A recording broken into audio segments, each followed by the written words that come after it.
Union News, the 17th of April 2024. Welcome to Union News, your guide to what's happening in the UK trade union and labour movement in the UK. Writing is by Pat Harrington and music is by Tim Bragg.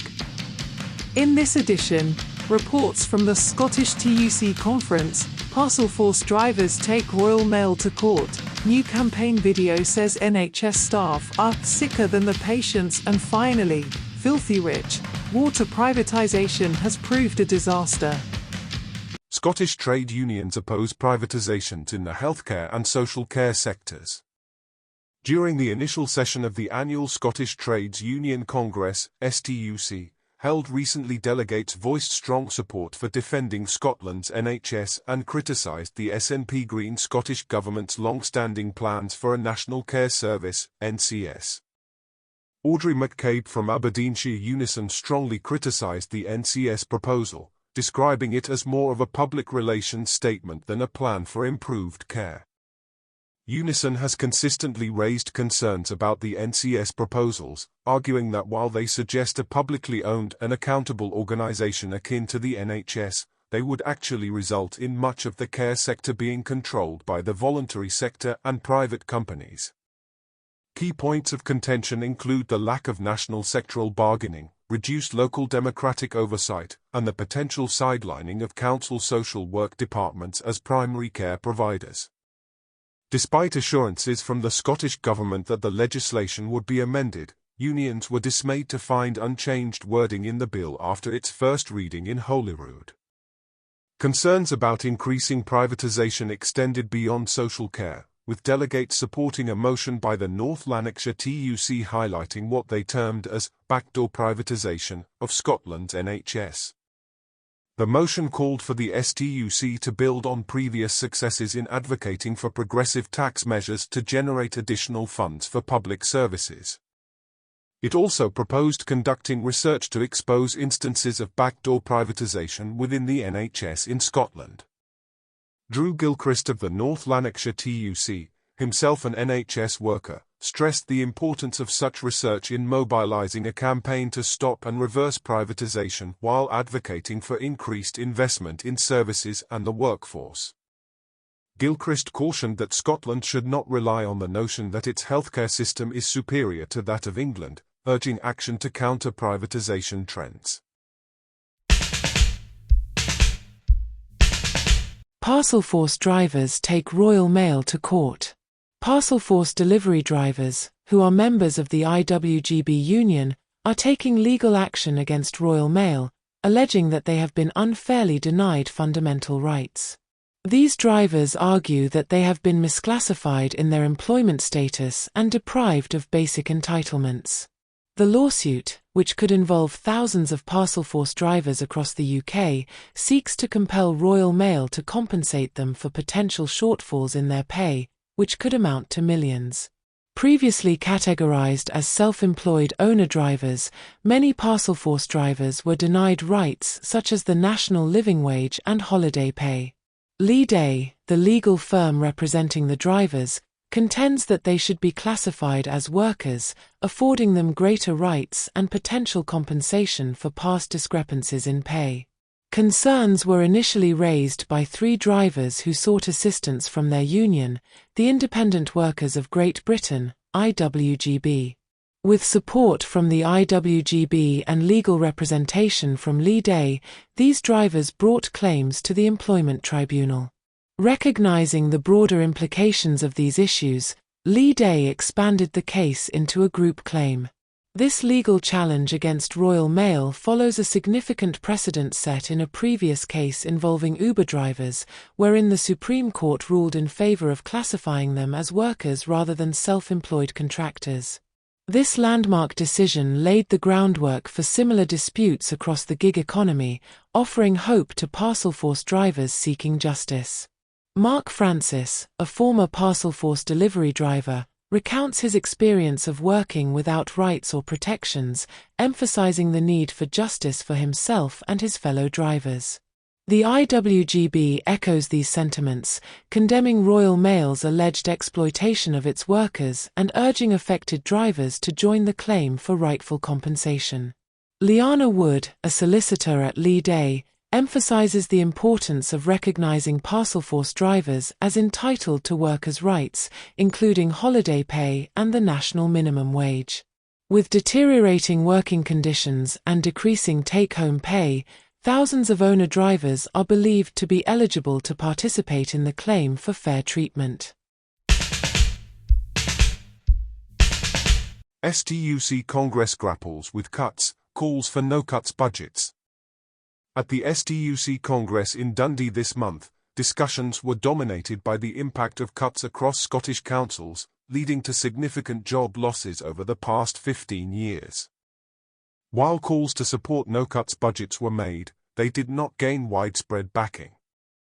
Clydebank TUC proposed backing such budgets as a strategy to challenge austerity policies, but the General Council raised concerns about legality and called for a more practical approach.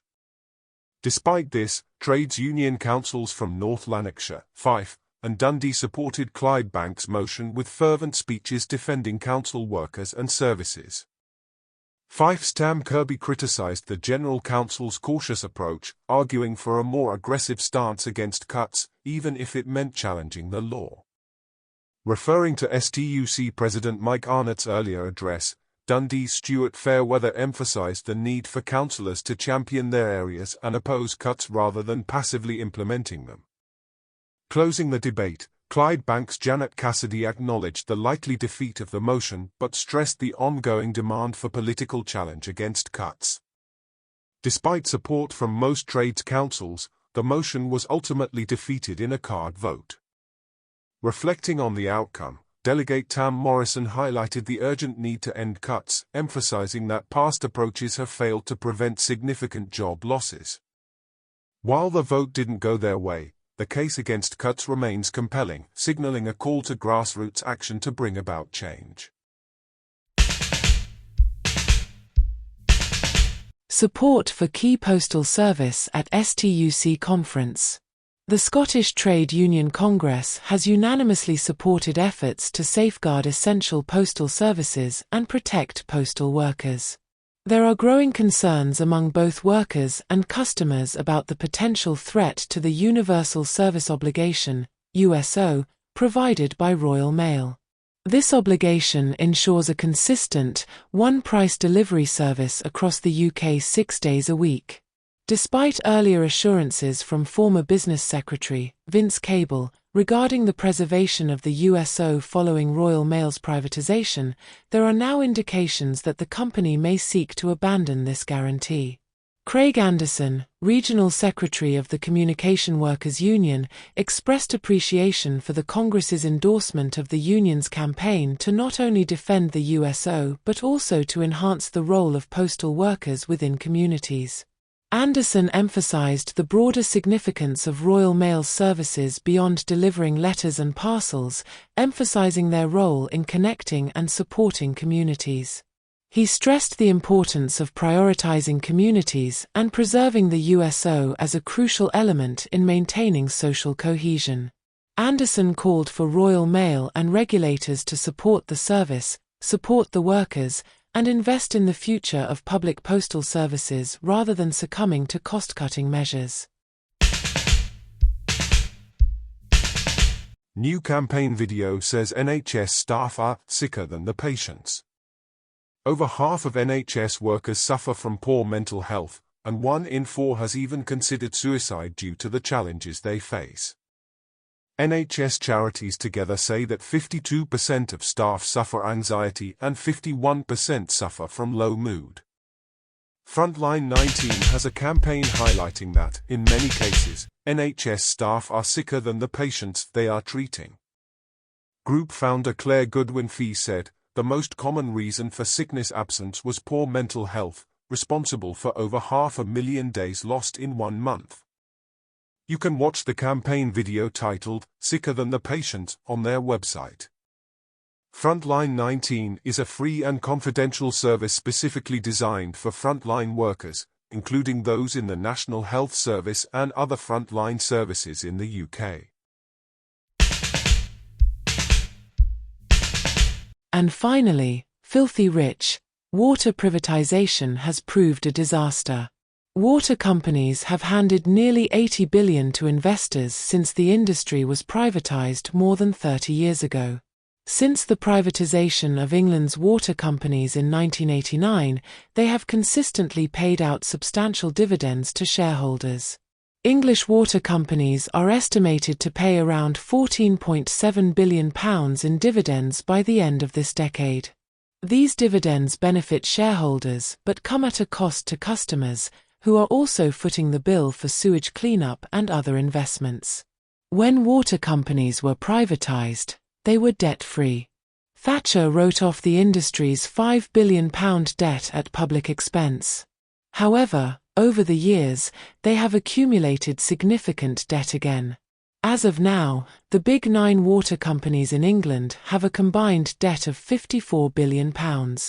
This debt burden has raised concerns, especially considering the critical role water companies play in maintaining infrastructure and environmental standards. Gary Smith of trade union GMB said, "Splashing out fortunes in dividends while racking up enormous debts is a farce." The average water and sewage bill in England and Wales rose from £408 in 2021 to £448 from the start of this month. And huge bill increases are expected between 2025 and 2030 to help fund long overdue investment. Water companies have also faced criticism for paying large sums to executives while dealing with issues like leaky infrastructure and sewage dumping. A Solidarity Union Equals spokeswoman commented, "Water privatisation has been a disaster. Years of underinvestment while debt mounted and dividends were paid out.